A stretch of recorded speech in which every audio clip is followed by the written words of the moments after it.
हाँ जी बच्चे, सो आपां स्टार्ट करते हैं अपना अज का टॉपिक आ औरंगजेब। ठीक है, ये बारे असी समझो कि पहला असी की करना। ये लास्ट राजा है जिहड़ा कि स्ट्रोंग मुगल आ, जिन्हों आपां कहांगे ग्रेट मुगल, ताकतवर मुगल जिहड़े है ना, उन्हां दा लास्ट राजा है। इस तो बाद अगला जिहड़ा लैक्चर होगा साडा वो वीक मुगल्स तो शुरू हो जाऊगा, जिहदे च कि सानू राजियां दे नाम ही ज़्यादा पता होने चाहिए है, जिहदे च कि असी पढ़ांगे अपने शुरू वाले राजे। ठीक है, बहादुर शाह तो लैके फिर छोटे जहंदर शाह, फारूक सियार, मुहम्मद शाह रंगीला, सारी दी सारी टाइम लाइन। आ जाओ ਆਪਾਂ औरंगजेब बारे पढ़ते हैं कि ये की है। मुगल्स दे विचों एक अजिहा राजा जिहड़ा बड़ा ऑर्थोडॉक्स सी, कट्टड़ सोच का मालक सी, जिन्हों आप कह सकते हैं कि वाकई अपने आप च एक ऑर्थोडॉक्स राजा सीगा ये। ठीक है, तो असल च की सीगा, टिपिकल सुन्नी सीगा। ਇਹਦੇ तक ਜਾਂਦੇ ਜਾਂਦੇ ਤਾਂ ਨਕਸ਼ਬੰਦੀਆ ਦਾ ਇੰਨਾ ਕੁ ਪ੍ਰਭਾਵ ਸੀ ਕਿ ਦਰਬਾਰ ਦੇ ਵਿੱਚ ਜਿਹੜੇ ਸ਼ੀਆ ਸੀ ਨਾ, ਉਹਨਾਂ ਦਾ ਪ੍ਰਭਾਵ ਤਾਂ ਇਹਨਾਂ ਨੇ ਆਪਣੇ ਤੇ ਲਿਆਂਦਾ ਹੀ ਨਹੀਂ। ਮਤਲਬ ਸ਼ੀਆਸ ਤੋਂ ਬੜੀ ਨਫ਼ਰਤ ਸੀਗੀ ਇਹਨਾਂ ਨੂੰ। ਠੀਕ ਆ, ਸੁन्नी ਤੇ ਮਤਲਬ ਕਿ ਸੁन्नी ਤੇ ਜੇ ਆਪਾਂ ਗੱਲ ਕਰੀਏ ਸੂਫੀਆਂ ਦੀ ਤਾਂ ਇੰਨਾ ਕੁ ਮਤਲਬ ਨਫ਼ਰਤ ਕਰਦੇ ਸੀ ਸੂਫੀਆਂ ਤੋਂ ਤਾਂ ਇਹ ਕਿ ਸੂਫੀ ਜਿਹੜੇ ਸੀਗੇ ਨਾ, ਉਹ ਇਸਲਾਮ ਦਾ ਇੱਕ ਅਜਿਹਾ ਹਿੱਸਾ ਹੈ ਜਿਹੜੇ ਨੱਚ ਕੇ ਗੁਰੂ ਨੂੰ, ਪਰਮਾਤਮਾ ਨੂੰ ਮਨਾਉਂਦੇ ਆ, ਤੇ ਉਹ ਆਪਣੇ ਖੁਦਾ ਨੂੰ ਪੀਰ, ठीक है, तो वली एक शब्द वरतते हैं। हुण तुसीं कहोगे पीर, सूफी, वली, ये शब्दों का मतलब की है? इन्हां शब्दों का मतलब तो उदों ही पढ़िया जाऊगा जो सूफी मूवमेंट पढ़ांगे कि सूफियां च सूफी शब्द कित्थों आया, पीर कित्थों आया, वली कित्थों आया। वली कंधारी भी सुनिया होना तुसीं। ठीक है, कई बारी आपां कह दिंदे कि यार इहो जिहा किहड़ा वली जां इहो जिहा किहड़ा सूफी जिन्हों इन्ना गुस्सा आ गया कि गुरु नानक देव जी ने पानी ਦਾ ਪ੍ਰਬੰਧ ਕਰਕੇ ਦੇਤਾ ਆਪਣੇ ਚੇਲੇ ਨੂੰ, ਤਾਂ ਉਹ ਅਸਲੀ ਵਲੀ ਨਹੀਂ ਹੋ ਸਕਦਾ, ਜਾਂ ਉਹ ਇਹੋ ਜਿਹੇ ਕਿਸੇ ਪੰਥ ਦਾ ਵਲੀ ਆ ਜਿਨ੍ਹਾਂ ਦਾ ਗੁੱਸਾ ਪੀਕ ਤੇ ਰਹਿੰਦਾ ਹੈ। ਤਾਂ ਮਤਲਬ ਇਹ ਸਾਰੀਆਂ ਚੀਜ਼ਾਂ ਸਾਨੂੰ ਪਤਾ ਹੋਣੀਆਂ ਚਾਹੀਦੀਆਂ ਕਿ ਉਹ ਕਿਸ ਆਰਡਰ ਦਾ ਵਲੀ ਹੋਊਗਾ, ਕਿਉਂਕਿ ਅਦਰਵਾਈਜ਼ ਚਿਸ਼ਤੀ ਜਾਂ ਹੋਰ ਕਲੰਦਰਸ ਵਾਲੇ ਜਿਹੜੇ, ਉਹਨਾਂ ਨੂੰ ਤਾਂ ਗੁੱਸਾ ਆਉਂਦਾ ਹੀ ਨਹੀਂ। ਉਹ ਤਾਂ ਬੜੇ ਮਿਊਜ਼ਿਕ ਇਹਨਾਂ ਦਾ ਵੈਸੇ ਇਸਲਾਮ ਦੇ ਵਿੱਚ ਮਿਊਜ਼ਿਕ ਜਿਹੜਾ ਵਰਜਿਤ ਆ, ਬਟ ਸੂਫੀਆਨਾ ਮਿਊਜ਼ਿਕ ਜਿਹੜਾ ਹੈ, ਸੂਫੀ ਕਲਚਰ ਹੀ ਮਿਊਜ਼ਿਕ ਕਰਕੇ ਆ।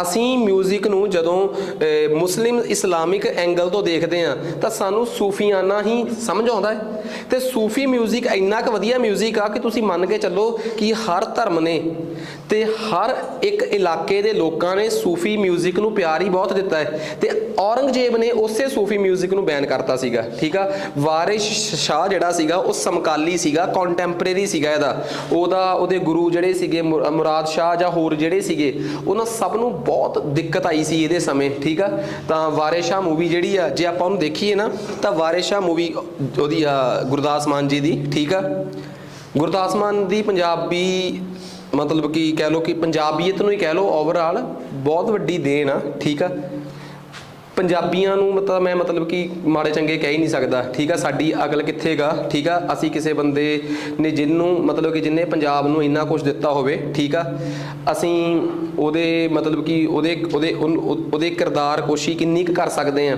ਜਾਂ किन्ने क असी समझदार हाँ, ਇਹਦਾ ਸਾਨੂੰ पता लगता ही है। पर हाँ, जे गुरदास मान की वाकई तुसी कॉन्ट्रीब्यूशन पंजाबी म्यूजिक नूं जां पंजाबी फिल्मां नूं देखनी है ना, तो वारिस शाह मूवी शुरू ने 20-25 मिनट देख लियो, तुहानूं समझ आ जाऊगा कि एक बंदा उस समय नूं जहांगीर औरंगजेब का समा चल रहा होवे, किस तरीके नाल म्यूजिक ते बैन लग रहा है। ठीक है, वो 15-20 मिनटां च ही सानू समझ आ जाती है। एक बड़ी कल्ट मूवी है। ठीक है, बादल साहब की सरकार सी उस वेले, चंगी गल आ, बादल साहब ने इन्ना सोचा तो उन्होंने उस मूवी नूं पंजाब च टैक्स फ्री किया सीगा जदों वो मूवी आई सी। ठीक है, तो खैर आ जाओ, ਇਹਦੇ ਪੰਜਾਬ ਦੇ ਵਿੱਚ ਜਿਹੜਾ ਟਾਈਮ ਹੈ ਨਾ, ਉਹਨੂੰ ਮੋਟੇ ਤੌਰ ਤੇ 2 ਤੇ ਟਿਪੀਕਲ ਤੌਰ ਤੇ 5 ਹਿੱਸਿਆਂ 'ਚ ਵੰਡਿਆ ਜਾਂਦਾ ਹੈ। ਮੋਟੇ ਤੌਰ ਤੇ 2 ਕਿਉਂ? ਇਹਦੀ ਜ਼ਿੰਦਗੀ ਦੇ ਪਹਿਲੇ 25 ਸਾਲ ਤੇ ਇਹਦੀ ਜ਼ਿੰਦਗੀ ਦੇ ਮਗਰਲੇ 25 ਸਾਲ। ਇਹਦੀ ਜ਼ਿੰਦਗੀ ਦੇ ਪਹਿਲੇ 25 ਸਾਲ ਤਾਂ ਇਹ ਸਾਊਥ ਇੰਡੀਆ ਵੱਲ ਨੂੰ ਅਟਰੈਕਟਡ ਰਿਹਾ, ਉਧਰ ਜਾਂਦਾ ਆਉਂਦਾ ਰਹਿੰਦਾ ਰਿਹਾ, ਤੇ ਲਾਸਟ ਵਾਲੇ 25 ਸਾਲ ਇਹ ਉੱਥੇ ਹੀ ਰਿਹਾ। ਕੁੱਲ ਮਿਲਾ ਕੇ ਜੇ ਇਹਦੇ 50 ਸਾਲਾਂ ਨੂੰ ਇੱਕੋ ਹੀ ਫਿਕਸ ਕਰੀਏ ਤਾਂ ਇਹਦਾ ਸਾਰਾ ਧਿਆਨ ਹੀ ਕਿੱਧਰ ਰਿਹਾ? ਆਪਣੇ ਸਾਊਥ ਇੰਡੀਆ ਵੱਲ। ਤਾਂ ਇਹਨੇ ਨਾਰਥ ਇੰਡੀਆ ਤੇ ਇੰਨਾ ਧਿਆਨ ਨਹੀਂ ਦਿੱਤਾ, ਜਸਟ ਇਹਦੇ ਨਾਰਥ ਇੰਡੀਆ ਦੀ ਐਕਸਪੈਂਸ਼ਨ देखिए कि किधर ਨੂੰ जा ਰਿਹਾ। ਤੁਸੀਂ ਇੱਕ ਗੱਲ याद रखियो, ਆ ਭਾਰਤ ਦਾ ਬੰਗਾਲ ਆ, ਬੰਗਾਲ ਤੋਂ ਅੱਗੇ ਨਾਰਥ ਈਸਟ ਆ ਜਾਂਦਾ ਹੈ, ਇਧਰਲਾ ਹਿੱਸਾ ਨਾਰਥ ਈਸਟ ਅਸਾਮ ਤੇ ਅਸਾਮ ਤੋਂ ਅਗਰਲੇ ਪਾਸੇ ਕਦੀ ਵੀ ਮੁਗਲਾਂ ਦਾ ਰਾਜ ਨਹੀਂ ਰਿਹਾ। ਠੀਕ ਆ, ਤਾਂ ਉਸ ਟਾਈਮ ਅਸਾਮ ਨੂੰ ਕਮਰੂਪ ਕਿਹਾ ਜਾਂਦਾ ਸੀ, KAMRUP। ROOP ਜਾਂ RUP ਕਮਰੂਪ, ਠੀਕ ਆ।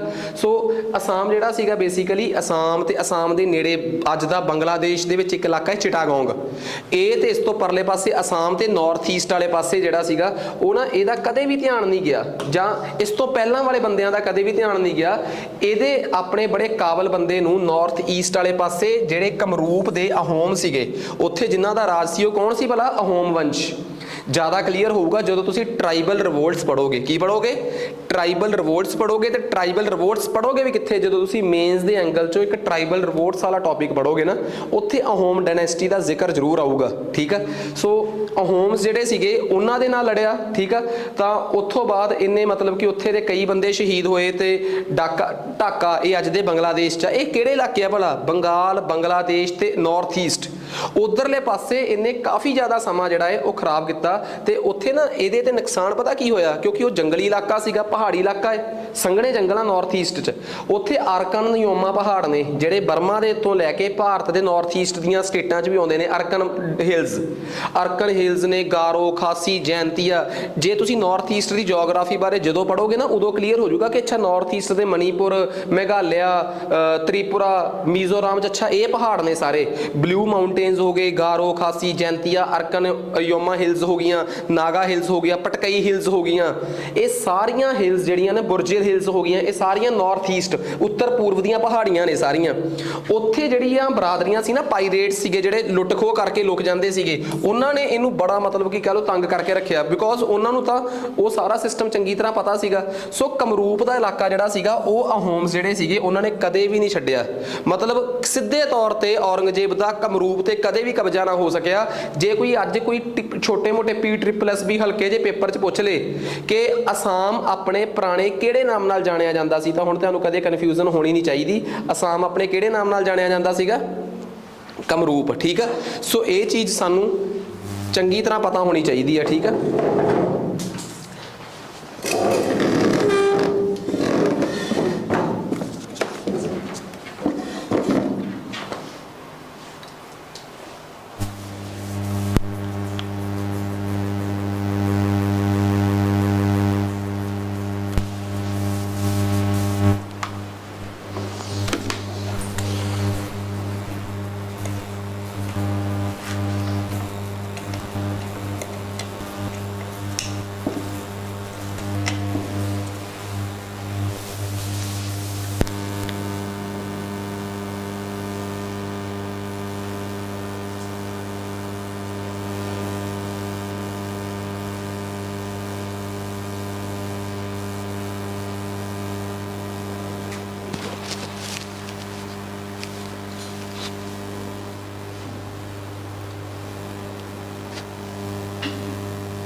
बच्चे देखियो चल रहे तो चलाओ थोड़ा जितना।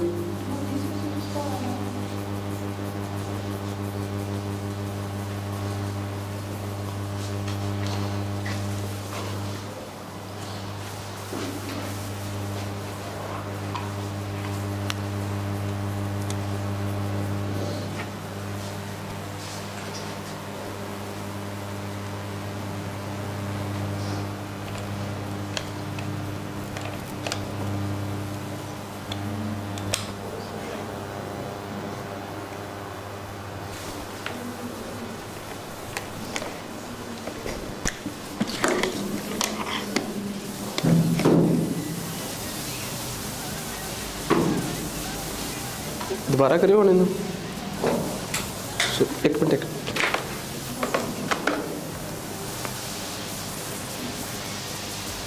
ऑन करो दोबारा।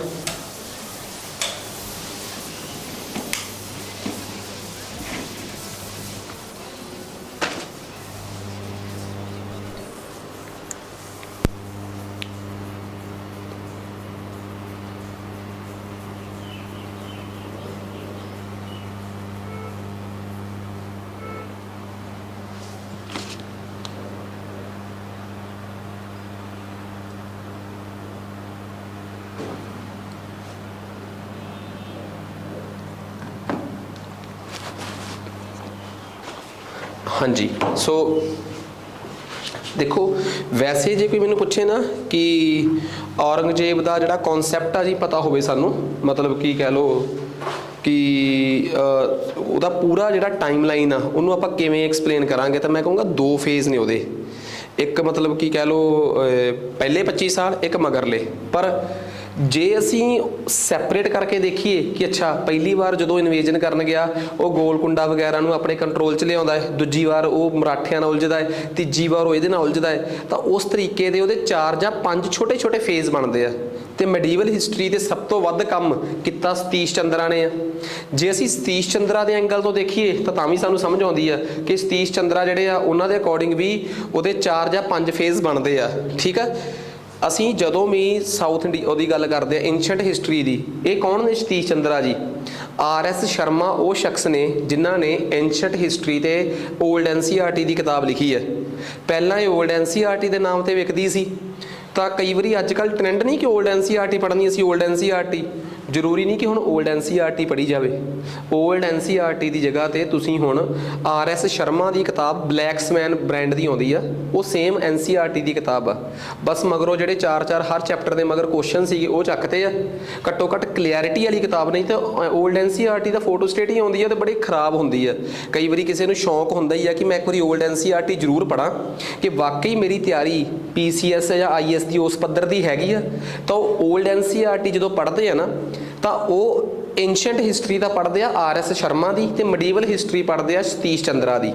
ਤਾਂ ਸਤੀਸ਼ ਚੰਦਰਾ ਦੀ ਜਿਹੜੀ ਮੈਡੀਵਲ ਹਿਸਟਰੀ ਆ ਨਾ, ਉਸੇ ਮੈਡੀਵਲ ਹਿਸਟਰੀ ਚੋਂ ਹੀ ਤੁਸੀਂ ਕਹਿ ਲਓ ਕਿ ਇਹ ਜਿਹੜੇ ਨੋਟਸ ਤਿਆਰ ਹੋਏ ਆ ਇਹ ਸਾਰੇ ਉਹੀ ਆ। ਠੀਕ ਆ, ਉਹਨਾਂ ਦੀ ਹੀ ਮੈਡੀਵਲ ਹਿਸਟਰੀ ਦੀ ਆ। ਤੇ ਉਸ ਤੋਂ ਬਾਅਦ ਜੇ ਆਪਾਂ ਗੱਲ ਕਰੀਏ ਆਪਣੀ ਨੈਕਸਟ ਆਹ ਵਾਲੀ ਮਾਡਰਨ, ਇਹ ਬੈਸਟ ਹੁੰਦੀ ਆ ਬਿਪਿਨ ਚੰਦਰਾ ਦੀ। ਇਹ ਭਾਵੇਂ ਇਹਨੂੰ ਕਹਿ ਦਿਓ ਕਿ ਮਾਡਰਨ ਹਿਸਟਰੀ ਕਹਿ ਦਿਓ, ਤੇ ਚਾਹੇ ਇਹਨੂੰ ਕਹਿ ਦਿਓ ਓਲਡ NCERT ਮਾਡਰਨ ਹਿਸਟਰੀ ਜਾਂ ਬਿਪਿਨ ਚੰਦਰਾ ਕਹਿ ਲਓ, ਇੱਕੋ ਹੀ ਗੱਲ ਆ। ਠੀਕ ਆ, ਸੋ ਖੈਰ ਆਪਾਂ ਆ ਜਾਓ। ਤਾਂ ਸਤੀਸ਼ ਚੰਦਰਾ ਬਾਰੇ ਮੈਂ ਤੁਹਾਨੂੰ ਦੱਸਦਾ ਕਿ ਇਹਨਾਂ ਨੇ ਸਭ ਤੋਂ ਪਹਿਲਾਂ ਜਿਹੜਾ ਇਹਦਾ ਪਹਿਲਾ ਫੇਜ਼ ਸੀਗਾ, ਇਹਦੇ 'ਚ ਇਹਨੇ ਜੈ ਸਿੰਘ ਜਿਹੜਾ ਸੀਗਾ ਉਹਨੂੰ ਗਵਰਨਰ ਬਣਾ ਕੇ ਭੇਜਿਆ। ਠੀਕ ਆ, ਤਾਂ ਇੱਥੇ ਇਹਨਾਂ ਦੀ ਜ਼ਿਆਦਾ ਟੱਕਰ ਕਿਹਦੇ ਨਾਲ ਹੋਈ ਆ? ਇਹ ਬੀਜਾਪੁਰ ਨਾਲ। ਤੇ ਬੀਜਾਪੁਰ ਨੂੰ ਪੂਰੇ ਤਰੀਕੇ ਨਾਲ ਤਾਂ ਨਹੀਂ ਜਿੱਤ ਸਕੇ, ਪਰ ਉਹਦਾ ਇੱਕ ਹਿੱਸਾ ਸੀਗਾ ਸ਼ੋਲਾਪੁਰ, ਜਿਹੜਾ ਅੱਜ ਦੇ ਕਰਨਾਟਕਾ ਤੇ ਮਹਾਰਾਸ਼ਟਰਾ ਦੇ ਇਲਾਕੇ 'ਚ, ਤੇ ਉਸ ਵੇਲੇ ਉਹ ਬੀਜਾਪੁਰ ਦਾ ਪਾਰਟ ਸੀ, ਉਹਨੂੰ ਇਹ ਖੋਣ 'ਚ ਸਫਲ ਹੋ ਜਾਂਦੇ ਆ। ਫਿਰ ਦੂਜਾ ਫੇਜ਼ ਇਹਦਾ 1668 ਤੋਂ ਲੈ ਕੇ 84 ਤੱਕ ਚੱਲਦਾ ਹੈ, ਜਿਹਦੇ 'ਚ ਇਹ ਮਤਲਬ ਕਿ ਬੀਜਾਪੁਰ ਤੇ ਗੋਲਕੁੰਡਾ ਨੂੰ ਆਪਣੇ ਨਾਲ ਹੱਥ ਮਿਲਾਉਣ ਲਈ ਮਜਬੂਰ ਕਰਦਾ ਹੈ, ਤਾਂ ਜੋ ਇਹ ਸਾਂਭਾ ਜੀ ਨਾਲ ਲੜ ਸਕੇ, ਸਾਂਭਾ ਜੀ ਨਾਲ ਤੇ ਉਹਦੇ ਫਾਦਰ ਸ਼ਿਵਾਜੀ ਨਾਲ। ਕਿਉਂਕਿ ਤੁਹਾਨੂੰ ਇਹ ਗੱਲ ਚੰਗੀ ਤਰ੍ਹਾਂ ਪਤਾ ਹੋਣੀ ਚਾਹੀਦੀ ਹੈ ਕਿ 1640 ਤੋਂ ਅਰਾਊਂਡ ਨਾ ਸ਼ਿਵਾਜੀ ਪਾਵਰ 'ਚ ਆ ਚੁੱਕੇ ਸੀ, ਤੇ 1680 ਤੱਕ ਜਦੋਂ ਤੱਕ ਉਹਨਾਂ ਦੀ ਮੌਤ ਨਹੀਂ ਹੁੰਦੀ ਉਦੋਂ ਤੱਕ ਉਹ ਗੱਦੀ ਤੇ ਆਪ ਹੀ ਬਹਿੰਦੇ ਆ। 1680 'ਚ ਉਹਨਾਂ ਦੀ ਮੌਤ ਤੋਂ ਬਾਅਦ ਗੱਦੀ ਤੇ ਬਹਿੰਦਾ ਉਹਦਾ ਮੁੰਡਾ ਸਾਂਭਾ ਜੀ, ਜਿਹੜਾ ਕਿ 1689 ਤੱਕ ਗੱਦੀ ਤੇ ਬਹਿੰਦਾ ਹੈ। ਇਹ ਕਹਾਣੀ ਜਿਹੜੀ ਆ ਮਰਾਠਿਆਂ ਦੀ ਆ। ਇਹ ਮਾਡਰਨ ਹਿਸਟਰੀ 'ਚ ਜਦੋਂ ਤੁਹਾਨੂੰ ਬ੍ਰਿਟਿਸ਼ ਐਂਡ ਇੰਡੀਅਨ ਸਟੇਟਸ ਪੜ੍ਹਾਇਆ ਗਿਆ ਹੋਊਗਾ ਨਾ, ਉੱਥੇ ਮਰਾਠਿਆਂ ਦਾ ਜ਼ਿਕਰ ਪੱਕਾ ਆਉਂਦਾ ਹੈ ਕਿ ਮਰਾਠਿਆਂ 'ਚ ਸ਼ਾਹ ਜੀ ਭੌਂਸਲੇ, ਸ਼ਿਵਾਜੀ ਭੌਂਸਲੇ, ਸਾਂਭਾ ਜੀ, ਰਾਜਾ ਰਾਮ। ਠੀਕ ਆ, ਇਹ ਸਾਰੀ ਟਾਈਮ ਲਾਈਨ ਆਪਾਂ ਉੱਥੇ ਪੜ੍ਹਦੇ ਹਾਂ। ਫਿਰ ਸ਼ਾਹੂ ਜੀ, ਇਹ ਸਾਰੇ ਕਿਰਦਾਰ ਉੱਥੇ ਆਉਂਦੇ ਆ। ਸੋ ਇਹ ਉਹਨਾਂ ਦੇ ਨਾਲ ਕਰਦਾ ਹੈ। ਤਾਂ ਫਿਰ ਉਸ ਤੋਂ ਬਾਅਦ ਕੀ ਕਰਦਾ ਹੈ ਕਿ ਮੁਗਲ ਇਹ ਆਪਣੀ ਥੋੜੀ ਜਿਹੀ ਸਟ੍ਰੈਟੇਜੀ ਨੂੰ ਬਦਲਦਾ ਹੈ, ਕਿਉਂਕਿ ਜਿਹੜਾ ਉੱਥੋਂ ਦਾ ਬੀਜਾਪੁਰ ਦਾ ਰਾਜਾ ਸੀਗਾ ਆਦਿਲ ਸ਼ਾਹ, ਠੀਕ ਆ, ਉਹਦੇ ਮਰਨ ਕਰਕੇ ਇਹ ਥੋੜਾ ਜਿਹਾ ਆਪਣੇ ਆਪ ਨੂੰ ਸਟ੍ਰੈਟੇਜੀ ਨੂੰ ਚੇਂਜ ਕਰਦਾ ਹੈ। ਤਾਂ ਇਹ ਨਾ ਕੱਲਾ ਡਾਇਰੈਕਟ ਨਹੀਂ ਲੜਦਾ ਉਹਨਾਂ ਨਾਲ, ਉਹਨਾਂ ਨਾਲ ਮਰਾਠਿਆਂ ਨਾਲ। ਇਹ ਕਿਸੇ ਨਾ ਕਿਸੇ ਤਰੀਕੇ ਨਾਲ ਸੰਧੀ ਕਰ ਲੈਂਦਾ ਹੈ, ਅਲਾਈਅੰਸ ਕਰ ਲੈਂਦਾ, ਸਮਝੌਤੇ ਕਰ ਲੈਂਦਾ ਹੈ, ਕਦੀ ਗੋਲਕੁੰਡਾ ਵਾਲਿਆਂ ਨਾਲ, ਕਦੀ ਅਹਿਮਦਨਗਰ ਵਾਲਿਆਂ ਨਾਲ। ਜ਼ਿਆਦਾ ਤਾਂ ਇਹਦਾ ਨਿਸ਼ਾਨਾ ਸੀ ਕਿ ਉਹ ਸੰਧੀ ਕਰੇ ਬੀਜਾਪੁਰ ਨਾਲ, ਕਿਉਂਕਿ ਬੀਜਾਪੁਰ ਅੱਜ ਦੇ ਮਹਾਰਾਸ਼ਟਰਾ 'ਚ ਆ, ਤੇ ਮਹਾਰਾਸ਼ਟਰਾ ਦੇ ਇਲਾਕੇ 'ਚ ਹੀ ਕੌਣ ਮਸ਼ਹੂਰ ਸੀਗੇ? ਮਰਾਠੇ। ਸੋ ਬੀਜਾਪੁਰ ਦਾ ਸਿੱਧਾ ਬਾਰਡਰ ਟੱਚ ਕਰਦਾ ਸੀ ਮਰਾਠਿਆਂ ਨਾਲ, ਇਸ ਕਰਕੇ ਉਹਨਾਂ ਨਾਲ ਬਹੁਤ ਸਾਰੀਆਂ ਅਲਾਈਅੰਸ ਕਰਦਾ ਹੈ। ਠੀਕ ਆ, ਮੇਨ ਫੇਜ਼ ਇਹਦਾ ਜਿਹੜਾ ਸ਼ੁਰੂ ਹੁੰਦਾ ਨਾ ਔਰੰਗਜ਼ੇਬ ਦਾ, ਉਹ ਤੀਸਰਾ ਫੇਜ਼ ਆ ਡੈਕਨ ਸਟੇਟਸ ਨੂੰ ਪ੍ਰੋਪਰਲੀ ਅਨੈਕਸ ਕਰਨ ਦਾ। ਕਿਵੇਂ? ਇਸ ਫੇਜ਼ 'ਚ ਆ ਕੇ ਇਹ ਇੰਨੀ ਕੁ ਤਾਕਤ ਨਾਲ ਲੜਦਾ ਹੈ। ਦੇਖੋ ਇੱਕ ਗੱਲ ਬੜੀ ਕਲੀਅਰ ਆ, ਨਾਰਥ ਵਾਲੇ ਪਾਸੇ ਇਹਦੇ ਖਿਲਾਫ ਬਗਾਵਤਾਂ ਵਧੀਆ ਵੀ ਤਾਂ ਹੈ। ਮੈਂ ਇੱਕ ਗੱਲ ਦੱਸਦਾ, 1685 ਤੋਂ ਬਾਅਦ ਜਾਂ 1600 ਤੋਂ ਬਾਅਦ, 85 ਤੋਂ ਬਾਅਦ ਜਾਂ 1670 ਤੋਂ ਬਾਅਦ ਇਹਦੀ ਦਿੱਲੀ ਇਹਨੇ ਆਪ ਥੋੜਾ ਚਲਾਈ ਆ। ਇਹਦੇ ਦਿੱਲੀ ਦੇ ਨੋਬਲਸ ਨੇ ਚਲਾਈ ਆ। ਦਿੱਲੀ ਦੇ ਨੋਬਲਸ ਕੌਣ ਸੀਗੇ? ਜਿਹੜੇ ਕਿ ਲੋਕਲ ਜਿਹੜੇ ਗਵਰਨਰ ਸੀ ਨੇੜੇ ਤੇੜੇ ਦੇ ਜਿਹੜੇ ਉਹ ਸੀਗੇ ਗਵਰਨਰਸ, ਉਹਨਾਂ ਦੇ ਨਾਲ ਬੜੇ। ਹੁਣ ਮੈਨੂੰ ਇੱਕ ਗੱਲ ਦੱਸੋ, ਦਿੱਲੀ ਬੈਠੇ ਮੋਦੀ ਜੇ ਧਿਆਨ ਨਾ ਦੇਣ ਤਾਂ ਜਿਹੜੇ ਉਹਨਾਂ ਦੇ ਛੋਟੇ ਮੰਤਰੀ ਹੋਣਗੇ, ਫਲਾਣਾ ਮੰਤਰੀ, ਐਕਸ ਮੰਤਰੀ, ਵਾਈ ਮੰਤਰੀ, ਜ਼ੈਡ ਮੰਤਰੀ, ਕਿਸੇ ਦੀ ਪੰਜਾਬ ਦੇ ਮੁੱਖ ਮੰਤਰੀ ਨਾਲ ਬਹੁਤ ਬਣਦੀ ਆ, ਕਿਸੇ ਦੀ ਯੂਪੀ ਦੇ ਮੁੱਖ ਮੰਤਰੀ ਨਾਲ ਬਹੁਤ ਬਣਦੀ ਆ। ਇਹ ਆਪਸ 'ਚ ਤਿੱਕੜੀ ਜੀ, ਇੱਕ ਦਿੱਲੀ ਦਾ ਮੰਤਰੀ ਜਿਹੜਾ ਦਿੱਲੀ ਦੇਖ ਰਿਹਾ ਹੈ ਮੋਦੀ ਦੇ ਨੂੰ, ਤੇ ਇੱਕ ਯੂਪੀ ਦਾ ਮੁੱਖ ਮੰਤਰੀ ਆਪਸ 'ਚ ਤਿੱਕੜੀ ਕਰ ਲੈਣ ਤਾਂ ਇਹ ਔਰੰਗਜ਼ੇਬ ਨੂੰ ਜਾਂ ਦਿੱਲੀ ਦੇ PM ਨੂੰ ਸਾਈਡ ਲਾਈਨ ਕਰਕੇ ਆਪਸ 'ਚ ਹੀ ਬਹੁਤ ਕੁਝ ਕਰੀ ਜਾਣਗੇ। ਹੁਣ ਇੱਕ ਬੜੀ ਸਿੰਪਲ ਜੀ ਗੱਲ ਦੱਸਦਾ, ਆ ਜਿਹੜਾ ਇੱਥੋਂ ਦਾ ਵਜ਼ੀਰ ਸੀਗਾ ਆਪਣੇ ਸਰਹੰਦ ਦਾ ਵਜ਼ੀਰ ਖਾਨ, ਇਹ ਕੀ ਸੀਗਾ? ਇਹ ਕਿਹੜਾ ਔਰੰਗਜ਼ੇਬ ਨਾਲ ਕੋਈ ਗੱਲ ਕਰਦਾ ਸੀਗਾ? ਇਹ ਦਿੱਲੀ ਦੇ ਨੋਬਲਸ ਨਾਲ ਗੱਲ ਕਰਕੇ ਹੀ ਗੁਰੂ ਜੀ ਦੇ ਖਿਲਾਫ ਦਿੱਲੀ ਤੋਂ ਫਰਮਾਨ ਜਾਰੀ ਕਰਵਾ ਲੈਂਦਾ ਸੀ। ਤੁਸੀਂ ਸੋਚੋਗੇ ਕਿ ਫਰਮਾਨ ਔਰੰਗਜ਼ੇਬ ਨੇ ਜਾਰੀ ਕੀਤੇ ਆ। ਉਹ ਬਈ ਔਰੰਗਜ਼ੇਬ ਤਾਂ ਆਪਣੀ ਜ਼ਿੰਦਗੀ ਦਾ 80% ਸਮਾਂ ਕਿੱਥੇ ਕੱਟ ਰਿਹਾ ਹੈ? ਸਾਊਥ ਇੰਡੀਆ 'ਚ। ਤਾਂ ਉਹਨੇ ਤਾਂ ਉਹਦੇ ਤੱਕ ਤਾਂ ਉਹ ਜਾਫਰਨਾਮਾ ਵੀ ਨਹੀਂ ਪਹੁੰਚਿਆ ਜਿਹੜਾ ਉਹਦੇ ਵਾਸਤੇ ਲਿਖਿਆ ਗਿਆ ਸੀਗਾ। ਇਹ ਵੀ ਇੱਕ ਇਤਿਹਾਸਕ ਤੱਥ ਆ ਜਿਹੜਾ ਸਾਨੂੰ ਪਤਾ ਹੋਣਾ ਚਾਹੀਦਾ ਹੈ, ਕਿਉਂਕਿ ਉਹ ਤਾਂ ਆਪਣੀ ਡੈਕਨ ਪਾਲਿਸੀ 'ਚ ਇੰਨਾ ਜ਼ਿਆਦਾ ਵਿਅਸਤ ਸੀ। ਜਦੋਂ ਅਸੀਂ ਇਤਿਹਾਸ ਨੂੰ ਇਤਿਹਾਸ ਦੇ ਐਂਗਲ ਤੋਂ ਪੜ੍ਹਦੇ ਆ ਨਾ, ਤਾਂ ਸਾਨੂੰ ਫੇਰ ਸਮਝ ਆਉਂਦੀ ਆ ਕਿ ਸਿੱਖ ਧਰਮ ਦੇ ਖਿਲਾਫ ਜਿਹੜੀ ਸਾਜ਼ਿਸ਼ ਹੋਈ ਆ ਉਹ ਦਿੱਲੀ ਬੈਠੇ ਨੋਬਲਸ ਨੇ ਕਰੀ ਆ। ਔਰੰਗਜ਼ੇਬ ਉਹਦੇ 'ਚ ਕਿੰਨਾ ਕੁ ਡਾਇਰੈਕਟਲੀ ਇਨਵੋਲਵਡ ਸੀ? ਆਲਦੋ ਰਾਜਾ ਉਹ ਸੀ, ਜ਼ਿੰਮੇਵਾਰੀ ਉਹਦੀ ਬਣਦੀ ਆ, ਪਰ ਉਹ ਡਾਇਰੈਕਟਲੀ ਕਿੰਨਾ ਕੁ ਇਨਵੋਲਵਡ ਸੀ? ਗੁਰੂ ਜੀ ਜਿਹੜੇ 9ਵੇਂ ਗੁਰੂ ਸੀ, ਉਹਨਾਂ ਦਾ ਜਿਹੜਾ ਪਰਿਵਾਰ ਸੀ, ਸਹੁਰਾ ਪਰਿਵਾਰ ਸੀਗਾ ਜਿਹੜਾ, ਉਹ ਸੀਗਾ ਬਿਹਾਰ ਪਟਨਾ। ਉਹ ਆਪਣੀ ਵਾਈਫ ਜਿਹੜੀ ਸੀਗੀ ਗੁਜਰ ਕੌਰ ਜਾਂ ਗੁਜਰੀ ਜੀ, ਉਹਨਾਂ ਨੂੰ ਜਦੋਂ ਪਟਨਾ ਛੱਡਦੇ ਆ, ਠੀਕ ਆ, ਤਾਂ ਉਸ ਇਲਾਕੇ ਦੇ ਜਿਹੜੇ ਲੋਕ ਸੀਗੇ ਉਹ ਗੁਰੂ ਜੀ ਦੇ ਕਾਫੀ ਨੇੜੇ ਸੀ, ਕਲੋਜ਼ ਸੀਗੇ, ਕਿਉਂਕਿ ਗੁਰੂ ਜੀ ਆਪਣੇ ਉੱਥੇ ਵੀ ਕਈ ਵਾਰ ਗਏ ਆ, ਪਟਨਾ ਵੀ, ਠੀਕ ਆ, ਤੇ ਉੱਥੋਂ ਦੇ ਲੋਕ ਵੀ ਗੁਰੂ ਜੀ ਦੇ ਪ੍ਰਭਾਵ 'ਚ ਬਹੁਤ ਸੀਗੇ। ਤਾਂ ਉਹਨਾਂ ਨੂੰ ਉਹਨਾਂ ਸਮਿਆਂ 'ਚ ਬੰਗਾਲ ਦੇ ਨੇੜੇ ਕਮਰੂਪ ਆ, ਉੱਥੋਂ ਦਾ ਰਾਜਾ ਮਿਲਣ ਆ ਗਿਆ। ਤਾਂ ਦਿੱਲੀ ਖਬਰ ਪਹੁੰਚਾਤੀ ਕਿਸੇ ਨੇ ਕਿ ਬਈ ਪੰਜਾਬ ਦੇ ਜਿਹੜੇ ਸਿੱਖ ਧਰਮ ਦੇ ਗੁਰੂ ਨੇ, ਠੀਕ ਆ, ਇੱਕ ਤਾਂ ਉਹ ਆਨੰਦਪੁਰ ਵਾਲੇ ਪਾਸੇ ਆਪਣੇ ਕਿਲੇ ਦਾ ਪ੍ਰਬੰਧ ਕਰ ਰਹੇ ਆ, ਠੀਕ ਆ, ਫੋਰਟੀਫਿਕੇਸ਼ਨ ਕਰ ਰਹੇ ਆ ਬਿਲਕੁਲ ਉੱਪਰ ਪਹਾੜੀ ਤੇ। ਇੱਕ ਪਾਸੇ ਉਹ ਨਾਰਥ ਈਸਟ ਵਾਲੇ ਪਾਸੇ ਜਾ ਕੇ ਕਮਰੂਪ ਦੇ ਰਾਜੇ ਨਾਲ ਗੱਲ ਕਰ ਰਹੇ ਆ। ਤਾਂ ਇੱਕ ਨਾਰਮਲ ਫੇਰੀ ਨੂੰ ਇੱਕ ਸਾਜ਼ਿਸ਼ ਨਹੀਂ ਬਣਾਤਾ। ਤਾਂ ਇਹ ਕੌਣ ਕਰ ਰਹੇ ਆ? ਦਿੱਲੀ ਬੈਠੇ ਉਹ ਲੋਕ ਜਿਹੜੇ ਕਿ ਨਫ਼ਰਤ ਕਰਦੇ ਸੀ ਕਿਸੇ ਨਾ ਕਿਸੇ ਪਰਸਨਲ ਐਂਬੀਸ਼ਨਸ ਕਰਕੇ ਸਿੱਖ ਧਰਮ ਤੋਂ, ਕਿਸੇ ਨਾ ਕਿਸੇ ਵਜ਼ੀਰ ਦੀ ਤਾਂ ਵੈਸੇ ਹੀ ਪਰਸਨਲ। ਹੁਣ ਜਹਾਂਗੀਰ ਸੀ ਉਹਦੇ ਵੇਲੇ, ਜਾਂ ਉਸ ਤੋਂ ਪਹਿਲਾਂ ਅਕਬਰ ਸੀ ਉਹਦੇ ਵੇਲੇ, ਜਿਹੜਾ ਬੀਰਬਲ ਸੀ, ਔਰੰਗਜ਼ੇਬ ਅਕਬਰ ਦੀ ਸਿੱਖ ਤੀਜੇ ਗੁਰੂ ਨਾਲ ਕਿੰਨੀ ਬਣਦੀ ਸੀ, ਤੇ ਜਿਹੜਾ ਕੀ ਨਾਮ ਸੀ ਉਹਦਾ, ਬੀਰਬਲ ਸੀ ਜਿਹੜਾ, ਉਹ ਖੁੰਦਕ ਕੱਢ ਰਿਹਾ ਸੀ। ਕਿਸੇ ਨਾ ਕਿਸੇ ਵਜ਼ੀਰ ਦੀ ਤਾਂ ਪਰਸਨਲ ਖੁੰਦਕ ਨਿਕਲੀ ਆਉਂਦੀ ਹੈ ਨਾ। ਸੋ ਇਹ ਇਸ ਤਰੀਕੇ ਦੀਆਂ ਖੁੰਦਕਾਂ ਦਾ ਵੀ ਬਹੁਤ ਛੋਟੇ ਜਿਹੜੇ ਅੰਪਾਇਰ ਉਸ ਟਾਈਮ ਰੀਜਨਲ ਅੰਪਾਇਰ ਸੀ, ਜਿਵੇਂ ਸਿੱਖ ਅੰਪਾਇਰ ਇੱਕ ਰੀਜਨਲ ਅੰਪਾਇਰ ਸੀ, ਉਹ ਬਹੁਤ ਜ਼ਿਆਦਾ ਇਹਨਾਂ ਚੀਜ਼ਾਂ ਤੋਂ ਵਿਕਟਿਮਾਈਜ਼ਡ ਹੋਏ ਆ। ਬੜਾ ਉਹਨਾਂ ਨੇ ਇਹਨਾਂ ਦਰਦਾਂ ਨੂੰ ਸਹਿਆ ਹੈ, ਠੀਕ ਆ। ਖੈਰ ਆ ਜਾਓ ਆਪਾਂ ਆਪਣੇ ਪੁਆਇੰਟ ਤੇ ਚੱਲਦੇ ਆ। ਤਾਂ ਫਿਰ ਇਹਨੇ ਸਿੱਧਾ ਮਤਲਬ ਕਿ ਜਿਹੜਾ ਉਹ ਸੀਗਾ, ਕਹਿ ਲਓ ਕਿ ਸਾਊਥ ਇੰਡੀਆ, ਉੱਥੇ ਗੋਲਕੁੰਡਾ ਤੇ ਬੀਜਾਪੁਰ, ਇਹਨਾਂ ਇਲਾਕਿਆਂ ਨੂੰ 1686 ਤੇ 87 ਚ ਪੂਰਾ ਅਨੈਕਸ ਕਰਕੇ, ਉੱਥੋਂ ਦਾ ਜਿਹੜਾ ਉਹ ਸੀਗਾ ਬਗਾਵਤੀ ਸ਼ਖਸ ਸੀ ਮਲਕ ਅੰਬੂਰ ਤੇ ਉਹਦਾ ਮੁੰਡਾ ਫਤਿਹ ਖਾਨ, ਉਹਨਾਂ ਨੇ ਉੱਥੇ ਇੱਕ ਸ਼ਹਿਰ ਵਸਾਇਆ ਸੀ ਖਿਰਕੀ। ਉਸ ਸ਼ਹਿਰ ਨੂੰ, ਇਹ ਅੱਜ ਦੇ ਮਹਾਰਾਸ਼ਟਰ 'ਚ ਆ, ਉਸ ਸ਼ਹਿਰ ਨੂੰ ਇਹਨੇ ਆਪਣੀ ਸਾਊਥ ਇੰਡੀਆ ਦੀ ਕੈਪੀਟਲ ਬਣਾਇਆ ਤੇ ਉੱਥੇ ਹੀ ਉਸੇ ਸ਼ਹਿਰ ਦਾ ਨਾਮ ਬਦਲ ਕੇ ਕੀ ਨਾਮ ਰੱਖਿਆ? ਔਰੰਗਾਬਾਦ। ਇਹ ਬਹੁਤ ਇੰਪੋਰਟੈਂਟ ਆ, ਠੀਕ ਆ। ਔਰੰਗਾਬਾਦ ਇੱਥੇ ਫਿਰ ਉਹ ਆਪਣੀ ਇੱਕ ਖਾਸ ਸੀਗੀ, ਉਹਦੇ ਮਕਬਰਾ ਵੀ ਬਣਾਉਂਦਾ ਹੈ, ਠੀਕ ਆ। ਸੋ ਆਹ ਕਹਾਣੀ ਸਮਝ ਆ ਗਈ। ਤੋ ਇਸ ਸਮੇਂ ਤੱਕ, ਤੀਸਰੇ ਫੇਜ਼ ਤੱਕ ਜੇ ਆਪਾਂ ਟੈਕਨੀਕਲੀ ਦੇਖੀਏ ਤਾਂ ਉਹਨੇ ਕਿਹੜੇ ਇਲਾਕੇ ਜਿਹੜੇ ਆ ਸੀਜ਼ ਕਰ ਲਏ ਆ? ਗੋਲਕੁੰਡਾ ਤੇ ਬੀਜਾਪੁਰ ਮੇਨ ਇਲਾਕੇ ਆ ਜਿਹੜੇ ਜਿਨ੍ਹਾਂ ਨੂੰ ਇਹਨੇ ਕੈਪਚਰ ਕਰ ਲਿਆ, ਠੀਕ ਆ। ਹਾਂ, ਉਹਨਾਂ ਦੇ ਜਿਹੜੇ ਆ ਸੀ ਨਾ ਸਮੁੰਦਰੀ ਤੱਟ ਕੋਸਟ ਲਾਈਨ, ਉਹ ਨਹੀਂ ਇਹਨੇ ਕੈਪਚਰ ਕਰ ਸਕਿਆ। ਬੀਜਾਪੁਰ ਦੀ ਸਾਰੀ ਕੋਸਟ ਲਾਈਨ ਜਿਹੜੀ ਸੀ ਉਹ ਅੰਗਰੇਜ਼ਾਂ ਦੇ ਕਬਜ਼ੇ 'ਚ ਸੀਗੀ। ਸੋ ਉਹ ਉਧਰਲੇ ਪਾਸੇ ਉਹਨਾਂ ਨੂੰ ਇਹ ਦੁਸ਼ਮਣ ਜ਼ਿਆਦਾ ਸਮਝਦੇ ਹੀ ਨਹੀਂ ਸੀ, ਠੀਕ ਆ। ਤੇ ਚੌਥਾ ਟਾਈਮ ਜਿਹੜਾ ਆਏ, ਚੌਥਾ ਫੇਜ਼ ਇਹਦੀ ਡੈਥ ਵਾਲਾ ਫੇਜ਼, ਲਾਸਟ ਫੇਜ਼ ਆ। ਇਸ ਸਮੇਂ ਇਹਦੀ ਸਭ ਤੋਂ ਵੱਧ ਲੜਾਈ ਪਤਾ ਕਿਹਦੇ ਨਾਲ ਸੀ? ਸ਼ਿਵਾਜੀ ਨਾਲ, ਠੀਕ ਆ। ਸਪੈਸ਼ਲੀ ਸ਼ਿਵਾਜੀ ਦੇ ਮੁੰਡੇ ਨਾਲ, ਕਿਉਂਕਿ ਸ਼ਿਵਾਜੀ ਦੀ ਤਾਂ 1680 ਚ ਮੌਤ ਹੋ ਚੁੱਕੀ ਆ। ਸ਼ਿਵਾਜੀ ਦਾ ਮੁੰਡਾ ਕੀ ਸੀਗਾ? ਨਾਮ ਕੀ ਸੀ ਉਹਦਾ? ਸੰਭਾਜੀ, ਠੀਕ ਆ। ਸ਼ਿਵਾਜੀ ਦੇ ਮੁੰਡੇ ਦਾ ਕੀ ਨਾਮ ਸੀਗਾ? ਸੰਭਾਜੀ, ਜਿਹੜਾ ਕਿ 1689 ਚ ਮਤਲਬ ਕਿ 89 ਤੱਕ ਜਿਹੜਾ ਹੈ ਉਹ ਰਾਜਾ ਬਣਦਾ ਹੈ। ਇਹਦੇ 'ਚ ਤਾਂ ਕੋਈ ਆਪਾਂ ਨੂੰ ਡਾਊਟ ਨਹੀਂ। ਇਹਦੇ ਮਰਨ ਤੋਂ ਬਾਅਦ ਰਾਜਾ ਬਣਦਾ ਹੈ ਉਹਦਾ ਦੂਜਾ ਮੁੰਡਾ ਰਾਜਾ ਰਾਮ, ਠੀਕ ਆ। ਸੋ ਇਹ ਕੀ ਕਰਦਾ ਹੈ? ਇਹਦੀ ਸਭ ਤੋਂ ਵੱਡੀ ਲੜਾਈ ਸੀ ਸ਼ਿਵਾਜੀ ਦੇ ਮੁੰਡੇ ਸੰਭਾ ਨਾਮ ਨਾਲ, ਠੀਕ ਆ। ਸੋ ਉਹਨੂੰ ਇਹ ਅਰੈਸਟ ਕਰਦਾ ਹੈ। ਉਹਨੂੰ ਅਰੈਸਟ ਕਰਕੇ ਸਾਊਥ ਇੰਡੀਆ 'ਚ ਉਹਦੇ ਭਰਾ ਰਾਜਾ ਰਾਮ ਨੂੰ ਗੱਦੀ ਤੇ ਬਿਠਾ ਕੇ ਆਉਂਦਾ ਹੈ। क्यों? राजा राम इन्हां दे थोड़ा जिहा क्लोज सीगा, समझ सकते हैं। राजा राम ते राजा राम दी वाइफ, ਜਾਂ कह लो शिवाजी दे परिवार च 2 मुंडे, सांबा जी नूं गद्दी तो हटा के अरैसट करके कित्थे लै जांदा है, मतलब कि जेल च लै जांदा है, ठीक है। तो उन्होंने भी जेल च लै जांदा है, ते उहदे मुंडे शाहू जी नूं भी जेल च लै जांदा है, ठीक है। तो गद्दी ते किन्नू बिठा दिंदा है, उहदे मुंडे दूजे नूं, राजा राम नूं। ते राजा राम ते राजा राम दी वाइफ ताराबाई, ये दोवें अगले 11 साल तक राज करते हैं। उस समय तक औरंगजेब नूं कोई सीधी तकलीफ नहीं हुई होगी, वजह क्योंकि इन्ना ज़्यादा गुस्सा नहीं सी हैगा, क्योंकि राजा राम दी गद्दी दे पहुंचण च किते ना किते डायरैक्टली या इनडायरैक्टली मदद किन्ने कीती सी?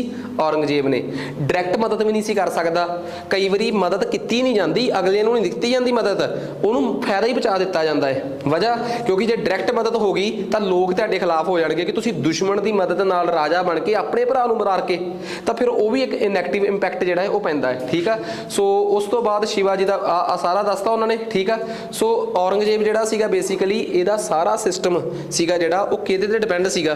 South India, Deccan, Golconda, Bijapur, Bidar, Berar. आ बिदर ते बरार जिहड़े सीगे ये तां आलमोस्ट पहला छोटे सीगे, 5 बाहमणी किंगडम्स दे विचों छोटे सीगे। इन्हां 5 नूं तां शाहजहान ने ही कब्जे च कर लिया सी। तुसीं कहोगे शाहजहान दे वेले तुसीं इन्नी डिटेल च क्यों नहीं दस्सिया? आ जदों मैं बाहमणी किंगडम बनाऊंगा ना, उस च मैं ना लास्ट च जाके दसूंगा कि दिस किंगडम फाइनली अनैक्सड बाय आ वाला राजा आ वाला साल। एक टेबल बनया होगा कि बाहमणी दे अंदर जिहड़े पंजे दे पंजे किंगडम आ, एक कल जिहड़ा अगला लैक्चर होगा ना उहदे च एक टेबल बनया होगा कि अच्छा बाहमणी दा आ किंगडम किहड़े साल च किन्ने अनैक्स किया है, बस आ चीज़ है। तो जे तुसीं मैनूं कहोगे कि उस टाइम मैं बाहमणी जां वो इन्ना डिटेल च बनावां कि अच्छा शाहजहान गया सी फिर आ गया सी, एडा कुछ नहीं। पेपर दे विच ना सिर्फ बाहमणी किंगडम का आइडिया होना है कि हाँ शुरू किन्ना ने किता, कित्थे जाके स्पलिट होया। असल दे विच बाहमणी किंगडम दे नाल मुसलमानां दीयां लड़ाइयां दा जिक्र तां बाहमणी किंगडम च है ही नहीं ज़्यादा कन्फ्लिक्ट उन्हां दा किहदे नाल सीगा?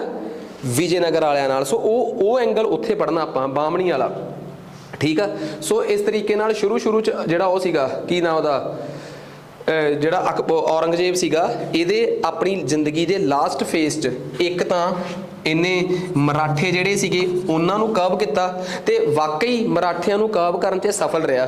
1680 तक इहदी शिवाजी नाल लड़ाई चलती रही, 1680 तो लैके 89 तक सांबा जी नाल, 89 तो लैके 1700 तक राजा राम नाल लड़ाई नहीं हुई क्योंकि उन्हें आप सैटल किया सीगा। 1700 च उहदी मौत हो जाती है तो उहदा मुंडा शिवाजी 2 एक नाम होर सीगा वो गद्दी ते बह जाता है, ठीक है। 1707 तक 1707 च किहदी मौत हो गई भला? औरंगजेब दी।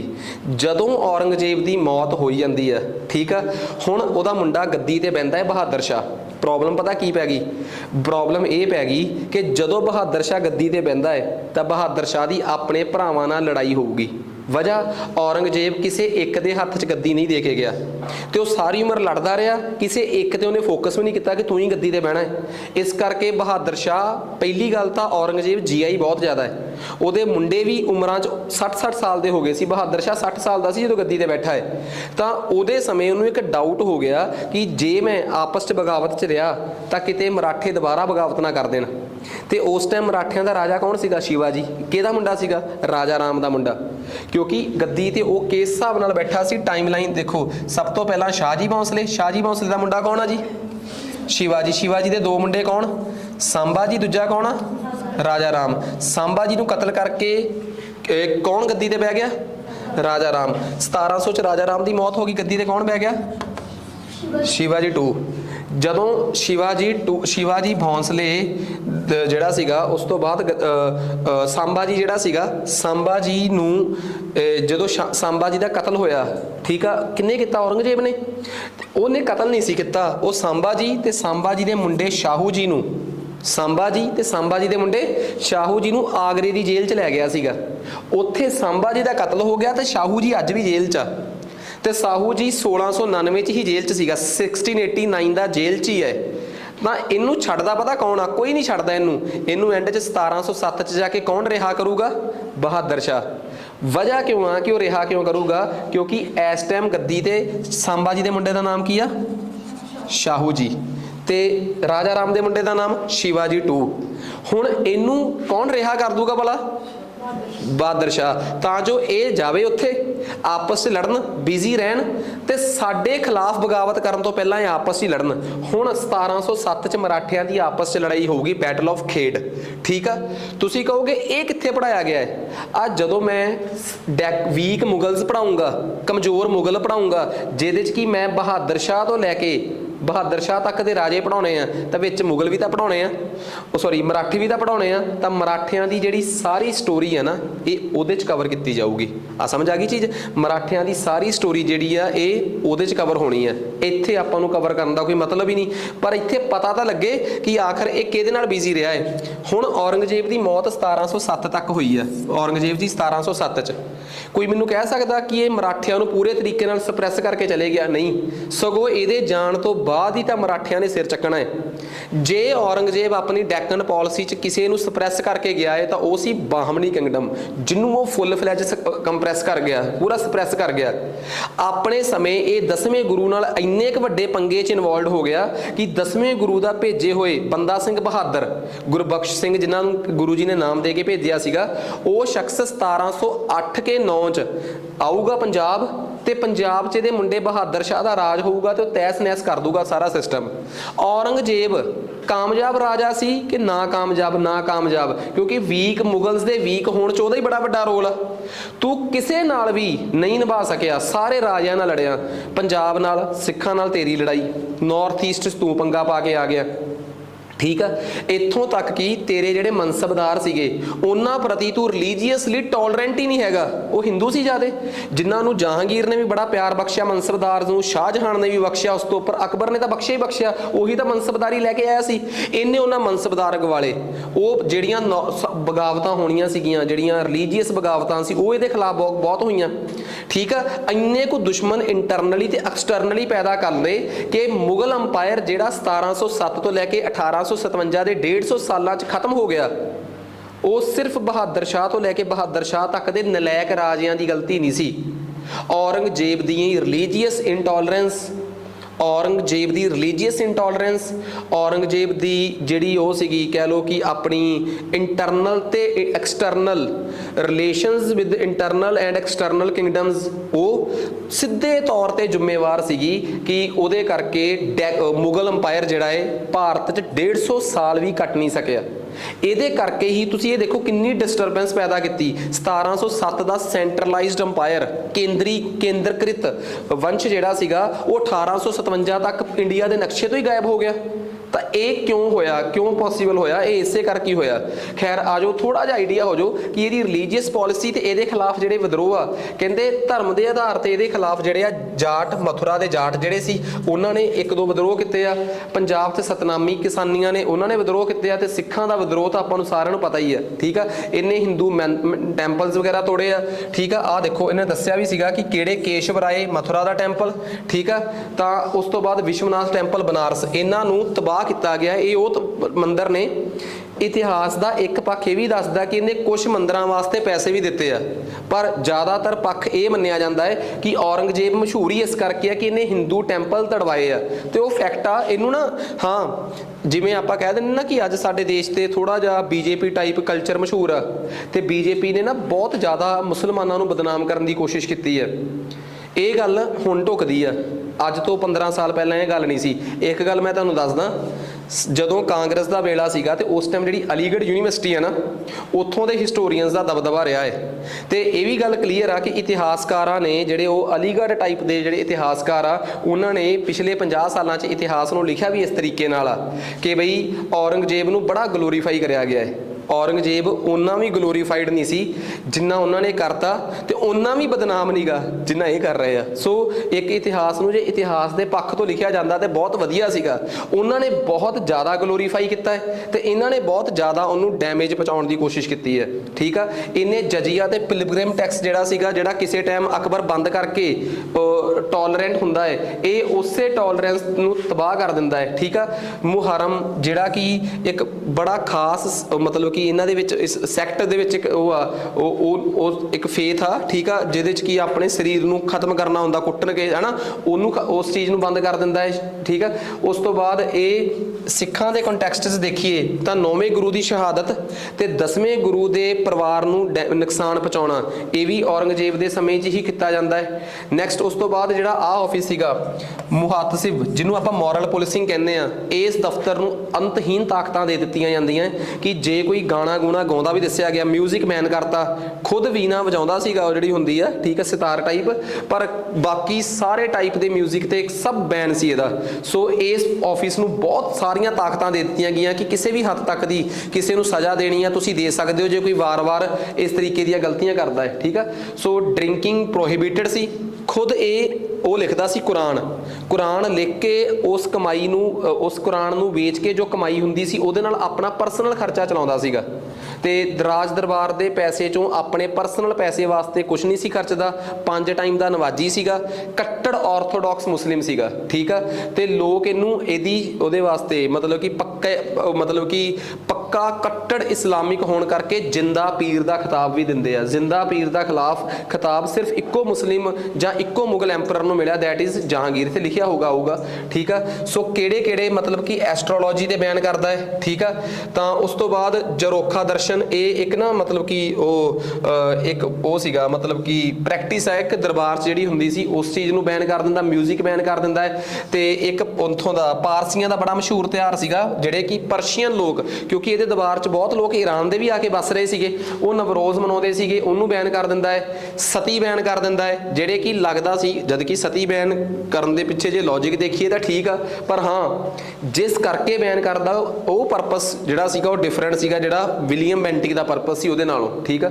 ਸੋ ਇਸ ਤਰੀਕੇ ਨਾਲ ਕਿਤੇ ਨਾ ਕਿਹਾ ਜਾਂਦਾ ਹੈ ਕਿ ਇੱਕ ਦੋ ਸਬੂਤ ਇਹੋ ਜਿਹੇ ਮਿਲਦੇ ਆ ਜਿਹਦੇ 'ਚ ਨਾ ਇੱਕ ਇਹਨੇ ਜ਼ਵਾਬੀਤ ਦਾ ਮਤਲਬ ਹੋ ਗਿਆ ਕਿ ਇੱਕ ਆਦੇਸ਼ ਜਾਰੀ ਕਰਨਾ ਜਿਹਦੇ 'ਚ ਉਹ ਕਹਿੰਦਾ ਸੀ ਕਿ ਸਾਰੇ ਧਰਮ ਬਰਾਬਰ ਆ, ਕਿਸੇ ਵੀ ਧਰਮ ਨਾਲ ਧੱਕਾ ਨਹੀਂ ਹੋਊਗਾ, ਸਾਰੇ ਧਰਮਾਂ ਦੇ ਲੋਕ ਇੱਥੇ ਰਹਿ ਸਕਦੇ ਆ। ਤਾਂ ਜ਼ਵਾਬੀਤ ਇੱਕ ਦੋ ਜਗ੍ਹਾ ਤੇ ਪ੍ਰੂਫ ਮਿਲਦੇ ਆ ਜਿੱਥੇ ਉਹਨੇ ਜਵਾਬੀਤ ਵੀ ਇਸ਼ੂ ਕੀਤੀ ਸੀਗੀ। ਪਰ ਓਬਵੀਅਸ ਜੀ ਗੱਲ ਆ, ਤੁਸੀਂ ਕੋਈ ਅੱਜ ਵੀ ਜੇ ਮੈਨੂੰ ਕੋਈ ਅੱਜ ਮੈਨੂੰ ਕੋਈ ਕਵੇ ਕਿ ਬਈ ਕਿਸੇ ਦੇਸ਼ ਦਾ ਪ੍ਰਧਾਨ ਮੰਤਰੀ ਆ ਜਾਂ ਕਿਸੇ ਦੇਸ਼ ਦਾ ਕੋਈ ਲੀਡਰ ਆ, ਉਹ ਕਹੇ ਕਿ ਮੇਰੇ ਦੇਸ਼ 'ਚ ਸਾਰੇ ਧਰਮਾਂ ਦੇ ਲੋਕ ਸੁਖੀ ਨੇ, ਇਹ ਤਾਂ ਕਈ ਵਾਰੀ ਇੰਟਰਨੈਸ਼ਨਲ ਪ੍ਰੈਸ਼ਰ 'ਚ ਅੱਜ ਕੱਲ੍ਹ ਲੀਡਰਾਂ ਨੂੰ ਕਹਿਣਾ ਪੈਂਦਾ ਹੈ। ਉਹ ਤਾਂ ਉਹਨਾਂ ਦੇ ਕੰਮਾਂ ਤੋਂ ਪਤਾ ਲੱਗਦਾ ਨਾ ਕਿ ਇਸ ਦੇਸ਼ ਦਾ ਪ੍ਰਧਾਨ ਮੰਤਰੀ ਜਾਂ ਇਸ ਸਟੇਟ ਦਾ ਮੁੱਖ ਮੰਤਰੀ ਆਪਣੇ ਅੰਦਰ ਸਟੇਟ ਦੇ ਅੰਦਰ ਰਿਲੀਜੀਅਸ ਟੋਲਰੈਂਸ ਨੂੰ ਬਰਦਾਸ਼ਤ ਕਰਦਾ ਕਿ ਨਹੀਂ, ਉਹਦੇ ਕੰਮਾਂ ਤੋਂ ਪਤਾ ਲੱਗਦਾ ਹੈ। ਤਾਂ ਇਹ ਜਸਟ ਇੱਕ ਨੋਟੀਫਿਕੇਸ਼ਨ ਸੀ ਜਿਹਨੂੰ ਦੇਖ ਕੇ ਇਹ ਆਈਡੀਆ ਨਹੀਂ ਲਾਇਆ ਜਾ ਸਕਦਾ ਕਿ ਇਹਦਾ ਜਿਹੜਾ ਰਾਜ ਭਾਗ ਸੀ ਜਾਂ ਇਹਦਾ ਜਿਹੜਾ ਸਿਸਟਮ ਚੱਲਦਾ ਸੀ ਉਹ ਸੈਕੂਲਰ ਸੀ ਕਿ ਨਹੀਂ। ਤਾਂ ਜ਼ਵਾਬੀਤ ਇੱਕ ਸ਼ਬਦ ਆ ਜਿਹੜਾ ਪੇਪਰਾਂ 'ਚ ਆ ਸਕਦਾ ਹੈ ਕਿ it is basically A secular degree. ਇਹ ਇੱਕ ਨੋਟੀਫਿਕੇਸ਼ਨ ਸੀ ਜਿਹੜੀ ਇਹਦੇ ਦੁਆਰਾ ਇਸ਼ੂ ਕੀਤੀ ਜਾਂਦੀ ਸੀ, ਜਿਹਦੇ 'ਚ ਸਾਰੇ ਧਰਮਾਂ ਨੂੰ ਇੰਡੀਆ 'ਚ ਰਹਿਣ ਲਈ ਪ੍ਰੇਰਿਤ ਕਰਦਾ ਸੀ, ਬਸ ਇਹ ਸੀਗਾ, ਠੀਕ ਆ। ਮਿਊਜ਼ਿਕ ਦਾ ਖੁਦ ਦੱਸਦਾ ਤੁਹਾਨੂੰ ਕਿ ਵੈਸੇ ਦਾ ਮਿਊਜ਼ਿਕ ਬੈਨ ਸੀ, ਪਰ ਖੁਦ ਵੀਣਾ ਵਜਾਉਣ ਦਾ ਬੜਾ ਸ਼ੌਂਕੀ ਸੀਗਾ। ਰਾਜਪੂਤ ਪਾਲਿਸੀ ਉਹਦੀ ਅਜਿਹੀ ਸੀਗੀ ਕਿ ਇਹਨੇ ਆਪਣੇ ਦਰਬਾਰ ਦੇ ਵਿੱਚੋਂ ਆਪਣੇ ਮਨਸਬਦਾਰ ਲਾਏ ਹੋਏ ਰਾਜਪੂਤ ਵੀ ਕਈ ਕੱਢਤੇ ਸੀ, ਠੀਕ ਆ, ਜਿਹਦੇ ਕਰਕੇ ਇਹਦੇ ਖਿਲਾਫ ਕਈ ਛੋਟੇ ਵਿਦਰੋਹ ਹੋਏ ਤੇ ਉਹਦੇ ਕਰਕੇ ਨਾ ਰਾਜਪੂਤਾਨਾ ਜਿਹੜੇ ਸੀਗੇ ਉਹ ਇਹਦੇ ਖਿਲਾਫ ਸਿਰ ਚੱਕ ਗਏ। ਤੇ ਇਹਦੇ ਮਰਨ ਤੋਂ ਬਾਅਦ ਬਹਾਦਰ ਸ਼ਾਹ ਨੂੰ ਜਿੰਨੀ ਦਿੱਕਤ ਰਾਜਪੂਤਾਂ ਨੂੰ ਸਿੱਖਾਂ ਨੂੰ ਸਪਰੈਸ ਕਰਨ 'ਚ ਹੋਈ ਆ, ਉਨੀ ਸ਼ਾਇਦ ਸਾਊਥ ਇੰਡੀਆ 'ਚ ਨਹੀਂ ਹੋਈ, ਕਿਉਂਕਿ ਪਹਿਲਾਂ ਰਾਜਪੂਤ ਸੀਗੇ ਜਿਹੜੇ ਰਾਜਪੂਤ ਯੂਪੀ ਦੇ ਜੱਟ ਜਿਹੜੇ ਜਾਟ ਸੀਗੇ ਜਿਹੜੇ ਇਹ ਕਿਤੇ ਵੀ ਮੁਗਲਾਂ ਦੇ ਖਿਲਾਫ ਨਹੀਂ ਹੋਏ। ਇਹ ਔਰੰਗਜ਼ੇਬ ਤੋਂ ਬਾਅਦ ਜਾ ਕੇ ਮੁਗਲਾਂ ਦੇ ਖਿਲਾਫ ਹੋਏ ਆ, ਔਰੰਗਜ਼ੇਬ ਦੀ ਰਿਲੀਜੀਅਸ ਟੋਲਰੈਂਸ ਦੀ ਪਾਲਿਸੀ ਕਰਕੇ ਕਿ ਉਹ ਟੋਲਰੇਟ ਹੀ ਨਹੀਂ ਸੀ ਕਰਦਾ ਕਿਸੇ ਦੂਜੇ ਧਰਮ ਵਾਲੇ ਨੂੰ। ਸੋ ਇਹ ਚੀਜ਼ਾਂ ਆ ਸਾਰੀ ਕਹਾਣੀ ਦੱਸੀ ਆ ਕਿ ਮਾਰਵਾੜ ਦਾ ਰਾਜਾ ਕਿਵੇਂ ਬਗਾਵਤ ਕਰਦਾ ਹੈ ਜਾਂ ਹੋਰ ਬਾਕੀ ਜਿਹੜੇ ਰਥੌੜ ਰਾਜਾ ਸੀਗਾ ਉਹ ਕਿਸ ਤਰੀਕੇ ਨਾਲ ਬਗਾਵਤ ਕਰਦਾ ਹੈ। ਤਾਂ ਕੁੱਲ ਮਿਲਾ ਕੇ ਇਹਦੇ ਸਮੇਂ ਹੁਣ ਤੁਹਾਨੂੰ ਇਹ ਗੱਲ ਤਾਂ ਪਤਾ ਲੱਗ ਗਈ ਕਿ ਜੇ ਕੋਈ ਮੈਨੂੰ ਪੁੱਛੇ ਕਿ ਅਸੀਂ ਡਿਕਲਾਈਨ ਆਫ ਮੁਗਲਸ 'ਚ ਇਹ ਲਿਖਣਾ ਚਾਹੁੰਦੇ ਆ ਕਿ ਮੁਗਲ ਅੰਪਾਇਰ ਕਿਉਂ ਕਮਜ਼ੋਰ ਹੋਇਆ, ਤੁਸੀਂ ਕਾਰਨਾਂ 'ਚ ਲੱਖ ਕਾਰਨ ਦੱਸੋ ਕਿ ਵੀਕ ਸਕਸੈਸਰ ਫਲਾਣਾ ਢਮਕਾਣਾ ਆ,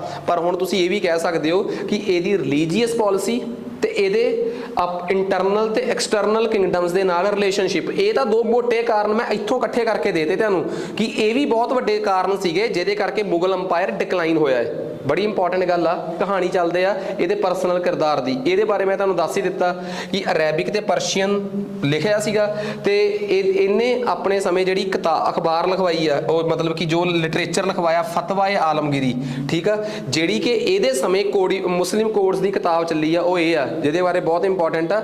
ਖੁਦ ਆਪਣੀ ਜ਼ਿੰਦਗੀ ਦੀ ਕਮਾਈ ਪਰਸਨਲ ਤੌਰ ਤੇ ਕੁਰਾਨ ਲਿਖ ਕੇ ਉਹਦੀਆਂ ਕਾਪੀਆਂ ਵੇਚ ਕੇ ਕਰਦਾ ਰਿਹਾ, ਠੀਕ ਆ। ਇਹਨੂੰ ਦਰਵੇਸ਼ ਜਾਂ ਜਿੰਦਾ ਪੀਰ ਦਾ ਖਿਤਾਬ ਮਿਲਿਆ ਸੀਗਾ। ਫੈਕਚੁਅਲ ਜਾਣਕਾਰੀ ਹੈ ਜਿਹੜੀ ਪਤਾ ਹੋਣੀ ਹੋਣੀ ਚਾਹੀਦੀ ਹੈ ਤੇ ਉਹਦਾ ਕਿਰਦਾਰ ਜ਼ਰੂਰ ਮੈਂ ਦੱਸਦਾ, ਕਰੈਕਟਰ ਜ਼ਰੂਰ ਦੱਸਦਾ ਮੈਂ ਕਿ ਕੀ ਸੀ ਇਹਦਾ। ਇਹਦੇ ਸਮੇਂ ਦਿੱਲੀ 'ਚ ਬਣੀ ਮੋਤੀ ਮਸਜਿਦ ਤੇ ਬਾਦਸ਼ਾਹੀ ਮਸਜਿਦ ਲਾਹੌਰ ਵਾਲੀ, ਜਿਹੜੀ ਕਿ ਇੰਪੋਰਟੈਂਟ ਆ, ਠੀਕ ਆ। ਉਸ ਤੋਂ ਬਾਅਦ ਇਹਨੇ ਮੁਰਸ਼ਿਦ ਕੁਲੀ ਖਾਨ ਨੂੰ ਬੰਗਾਲ ਦਾ ਦੀਵਾਨ ਬਣਾ ਕੇ ਭੇਜਿਆ ਸੀ 1799 'ਚ। 1791 'ਚ ਇਹਨੇ ਉਹਨੂੰ ਉੱਥੋਂ ਦਾ ਦੀਵਾਨ ਬਣਾ ਕੇ ਭੇਜਿਆ, ਠੀਕ ਆ। ਫਿਰ 1801 'ਚ ਇਹ ਮੁਰਸ਼ਿਦ ਕੁਲੀ ਖਾਨ ਨੂੰ ਬੰਗਾਲ ਦਾ ਗਵਰਨਰ ਬਣਾ ਦਿੰਦਾ ਹੈ। ਇਹੀ ਮੁਰਸ਼ਿਦ ਕੁਲੀ ਖਾਨ ਇਹਦੇ ਮਰਨ ਤੋਂ ਬਾਅਦ 1717 ਦੇ ਵਿੱਚ ਇੰਡੀਪੈਂਡੈਂਟ ਬੰਗਾਲ ਦੀ ਡੈਕਲੇਰੇਸ਼ਨ ਕਰ ਦਿੰਦਾ ਹੈ। ਬੰਗਾਲ ਦੇ ਵਿੱਚੋਂ ਨਾ ਪੁਰਾਣੇ ਸਮਿਆਂ 'ਚ ਬਹੁਤ ਘੱਟ ਲਗਾਨ ਆਉਂਦਾ ਸੀਗਾ, ਪੈਸਾ ਇਕੱਠਾ ਹੋ ਕੇ ਆਉਂਦਾ ਸੀ। ਸੋ ਇਹਨੇ ਬੰਗਾਲ ਦੇ ਰੈਵਨਿਊ ਸਿਸਟਮ ਨੂੰ ਇਫੈਕਟਿਵਲੀ ਜ਼ਿਆਦਾ ਕਰਨ ਵਾਸਤੇ ਇਸ ਬੰਦੇ ਨੂੰ ਭੇਜਿਆ ਸੀਗਾ। ਤੇ ਮੁਰਸ਼ਿਦ ਕੁਲੀ ਖਾਨ ਬਾਰੇ ਕਦੀ ਪੜ੍ਹਨਾ ਹੋਵੇ ਤਾਂ ਮਾਡਰਨ ਹਿਸਟਰੀ 'ਚ ਜਾਇਓ ਤੇ ਉੱਥੇ ਬੰਗਾਲ ਵਰਗੀਆਂ, ਤੇ ਜਿੱਥੇ ਮੈਂ ਬੰਗਾਲ, ਹੈਦਰਾਬਾਦ ਵਰਗੀਆਂ ਸੈਪਰੇਟ ਸਟੇਟਸ ਪੜ੍ਹਾਈਆਂ ਨੇ, ਠੀਕ ਆ।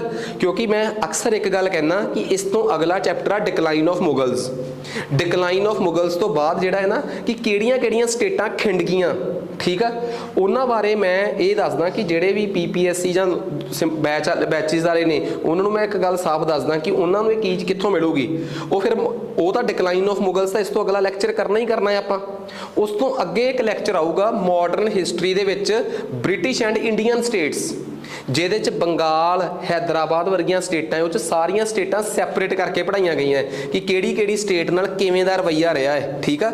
ਸੋ ਉਹ ਉੱਥੇ ਪੜ੍ਹਿਆ ਹੋਇਆ ਆਪਾਂ। ਸੋ ਇਸ ਤੋਂ ਬਾਅਦ ਇਹਦੇ ਸਮੇਂ ਉਹਨਾਂ ਨੇ ਦੱਸਿਆ ਕਿ ਔਰੰਗਜ਼ੇਬ ਨੇ ਰਾਬੀਆ ਦੁਰਾਨੀ, ਠੀਕ ਆ, ਇਹਦੀ ਵਾਈਫ ਸੀ, ਉਹਦੇ ਨਾਮ ਤੇ ਇੱਕ ਖਿੜਕੀ ਸ਼ਹਿਰ ਸੀਗਾ ਜਿਹੜਾ ਕਿ ਮਲਿਕ ਅੰਬਰ ਨੇ ਬਣਾਇਆ ਸੀਗਾ, ਜਿਹਨੂੰ ਕਿ ਇਹਨੇ ਔਰੰਗਾਬਾਦ ਕਿਹਾ ਸੀਗਾ। ਜਦੋਂ ਇਹਨੇ ਬੀਜਾਪੁਰ ਤੇ ਗੋਲਕੁੰਡਾ ਕਬਜ਼ੇ 'ਚ ਕਰ ਲਏ ਸੀ ਨਾ, ਤਾਂ ਉਸੇ ਸ਼ਹਿਰ ਨੂੰ ਆਪਣੀ ਰਾਜਧਾਨੀ ਬਦਲ ਕੇ ਔਰੰਗਾਬਾਦ ਬਣਾਇਆ ਸੀ। ਉੱਥੇ ਬੀਬੀ ਕਾ ਮਕਬਰਾ, ਸੋ ਇਹ ਰਬੀਆ ਦੁਰਾਨੀ ਦੇ ਨਾਮ ਤੇ ਉੱਥੇ ਬੀਬੀ ਕਾ ਮਕਬਰਾ ਔਰੰਗਜ਼ੇਬ ਨੇ ਔਰੰਗਾਬਾਦ ਸ਼ਹਿਰ 'ਚ ਬਣਾਇਆ ਹੋਇਆ ਹੈ, ਠੀਕ ਆ।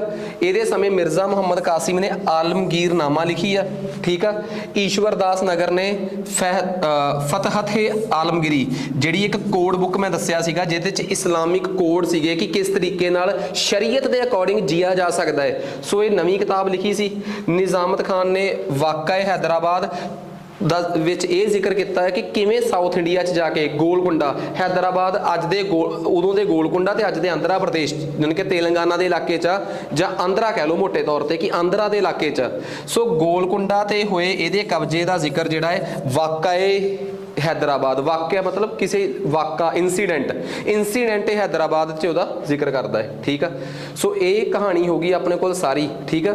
ਇਸ ਤੋਂ ਬਾਅਦ ਲਾਸਟ 'ਚ ਜੇ ਆਪਣੇ ਕੋਲ ਇੱਕ ਲੈਕਚਰ ਜਿਹੜਾ ਰਹਿ ਗਿਆ, ਠੀਕ ਆ, ਇਹ ਉਹ ਦੱਸਦੇ ਆ ਕਿ ਜਿਹੜਾ ਸਾਊਥ ਇੰਡੀਆ ਸੀਗਾ ਉਸ ਵੇਲੇ ਮੁਗਲਸ ਦੇ ਅੰਡਰ ਕਿਸ ਤਰੀਕੇ ਦੀ ਸੁਸਾਇਟੀ ਸੀ। ਬਹੁਤ ਜ਼ਿਆਦਾ ਕੁਛ ਨਹੀਂ ਇਹਦੇ 'ਚ, ਠੀਕ ਆ। ਉਹਨਾਂ ਨੇ ਬਸ ਇਹ ਦੱਸਿਆ ਕਿ ਉਸ ਟਾਈਮ ਭਾਰਤ ਦੇ ਵਪਾਰ ਕਿਹਦੇ ਨਾਲ ਸੀਗਾ। ਆ ਕੁਛ ਕਮੋਡਿਟੀਜ਼ ਦੇ ਨਾਮ ਦੱਸੇ ਆ ਕਿ ਜਿਹੜੀਆਂ ਉਹਨਾਂ ਸਮਿਆਂ 'ਚ ਵਪਾਰ ਹੋਇਆ ਹੈ।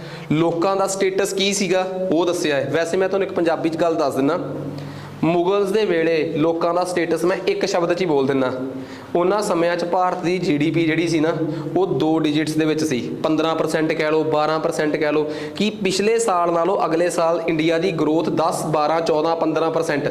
ਸ਼ਸ਼ੀ ਥਰੂਰ ਜਿਹੜੇ ਕਿ ਬਹੁਤ ਤਗੜੇ ਹਿਸਟੋਰੀਅਨ ਨੇ ਅੱਜ ਦੇ ਸਮੇਂ ਦੇ, ਕਾਂਗਰਸੀ ਵੀ ਨੇ, ਉਹ ਤਾਂ ਇਸ GDP ਨੂੰ 25-26% ਤੱਕ ਵੀ ਦੱਸਦੇ ਆ। ਚਲੋ ਜੇ ਉਹਨਾਂ ਦਾ ਅੱਧ ਵੀ ਮੰਨ ਲਈਏ ਤਾਂ ਇੰਡੀਆ ਦੀ ਅੱਜ ਦੀ GDP ਤੋਂ ਕਿਸੇ ਚੰਗੀ ਸਥਿਤੀ 'ਚ ਸੀ ਉਸ ਵੇਲੇ ਦਾ ਭਾਰਤ। ਬਸ ਇੰਨਾ ਕੁ ਬਹੁਤ ਆ। ਟ੍ਰੇਡ ਓਬਵੀਅਸ ਜੀ ਗੱਲ ਆ, ਟ੍ਰੇਡ ਦੇ ਸਿਰ ਤੇ ਹੀ ਭਾਰਤ ਦਾ ਵਪਾਰ ਜਿਹੜਾ ਸੀਗਾ, ਕਿਹੜੀਆਂ ਚੀਜ਼ਾਂ ਵਿਕਦੀਆਂ ਸੀ, ਸਿਲਕ ਕਿੱਥੋਂ ਕਿੱਥਰ ਨੂੰ ਜਾਂਦੀ ਸੀ। ਹੁਣ ਇਹ ਮੇਰੇ ਦੱਸਣ ਵਾਲੀਆਂ ਗੱਲਾਂ ਹੈ ਨਹੀਂ, ਇਹਨੂੰ ਤਾਂ ਬੜੀ ਰੀਡਿੰਗ ਨਾਲ ਹੀ ਕਰਿਆ ਜਾ ਸਕਦਾ। ਇਹਦੇ 'ਚ ਕੁਝ ਵੀ ਮੇਰੇ ਡਿਟੇਲ 'ਚ ਹੈ ਨਹੀਂਗਾ, ਠੀਕ ਆ।